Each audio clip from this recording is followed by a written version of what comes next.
this drive to work tour, this caravan, is very important. And it is important to this region, it's important to this city, but it is important to the entire province. Jobs and employment are on everybody's mind. And as most of you know, in the province of Ontario, we have lost probably in excess now of 150,000 manufacturing jobs over the last 6 years.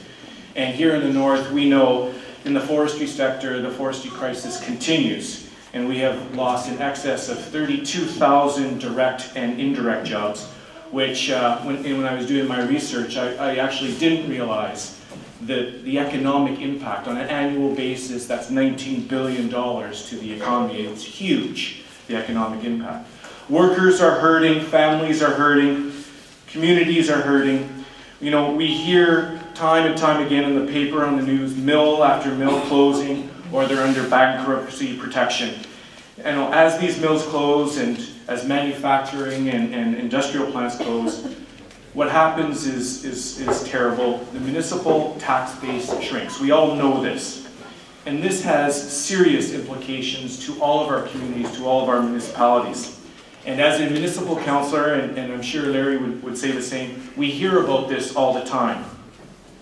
In Thunder Bay here, we have had some success recently in diversifying our economy, but we are struggling through these tough economic times.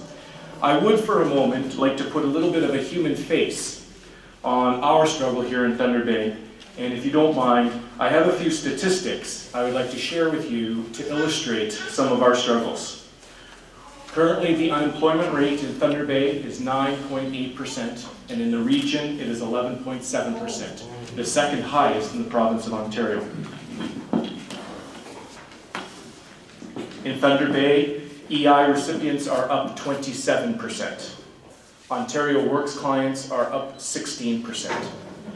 The Children's Centre waiting list was about 100 last year, is up to 280. The March of Dimes has seen 100 more people than a year, or sorry, 1,000 more people than a year ago. The Thunder Bay Counselling Centre usage is up 15%. Credit counselling is up 19%. The Winter Warmth Program has twice as many requests this year before it ran out of money. And for those of you that are not from the region or not from Thunder Bay, we have a service up here called 211. And calls for 211, which is basically a catch-all with all social services, calls are up. And what is shocking is one of the most sought-after asks are food, heating, baby food, and diapers. All these statistics are devastating, but perhaps the statistic that is the most devastating, which captures this all, is that food bank usage in the city of Thunder Bay is up 36%. Now, what does that 36% actually mean in terms of food bank increases? Well, 40% of the people that access food banks are children. 21% of the people that access those food banks are persons with disabilities. And 19% of the people that access those food banks are seniors. A growing statistic is those of the working poor that are accessing food banks. These statistics are devastating, and in my opinion, quite frankly, they are depressing. Sitting back and doing nothing cannot be an option. Jobs, families, and communities are worth fighting for. Everywhere I turn, people are talking to me, and you know what? You know what they're saying to me? They want government to do more. They want government to take a leadership role. This is possible. We must continue to make strategic infrastructure investments, and Canadian content is paramount when we are investing public dollars. This will significantly help our economic base through this significant economic storm. Investment in infrastructure will also make us more economically competitive and connected to other economies. And investment in roads, sewers, and recreation facilities will, of course, improve our quality of life. We must sustain our public services, not cut them. In a recent study, Canada's Quiet Bargain, the benefits of public spending by the Canadian Centre of Policy Alternatives, the vast majority of citizens get far greater value in services than they pay in taxes. In fact, the vast majority of Canadian citizens receive greater than 50% of their income in services.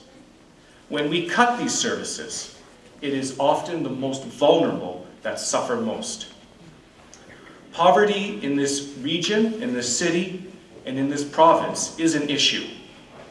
And as such, we have to come up with a comprehensive strategy to eradicate it.